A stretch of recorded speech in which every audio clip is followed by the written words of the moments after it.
যাও, ভালো করে আশীর্বাদ করে দিলাম। পরীক্ষা খুব মনোযোগ দিয়ে দিবে, জানি 100-র ভিতরে 100 পাও। তোমার আশীর্বাদ হয়ে গেল, এরা আবার কেমন আশীর্বাদ করলা? কে আর কেমন আশীর্বাদ করুন তোরে? একবার অন্তর থেকে আশীর্বাদ করে দিলাম। আশীর্বাদ খালি অন্তরের থেকে করলে হবো না তো, পকেটের থেকেও করে নেবো।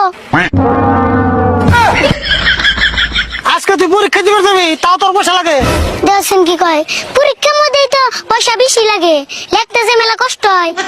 বাপরে বাপ, লিখতে মেলা কষ্ট হয়। আচ্ছা, তুই যদি পরীক্ষায় এত লেখস তাহলে নাম্বার কম হয় কে? নাম্বার তো কম আইবই, দে আশীর্বাদ করো তুমি। দেখছ আবার কি কয়, ইয়ার থেকে তোর আর কত ভালো করে আশীর্বাদ করে রাখবো।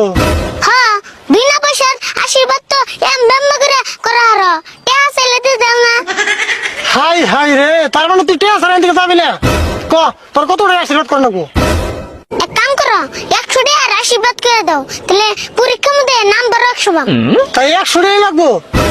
কিছু কম নেই, 20 টাকা মান দেই। মাত্র 20 টাকা অব দেখো, পরীক্ষার নম্বর যদি 20 পায় তাহলে কিন্তু আমার দোষ নাই। এই দাদা, তাড়াতাড়ি নিয়ে পরীক্ষা দিবে, বেলা হলো। কাকা চিন্তা করো না, তোমার এই আশীর্বাদ আমার লোকে আছে না, দেখো 100-র ভিতরে 100 পাব,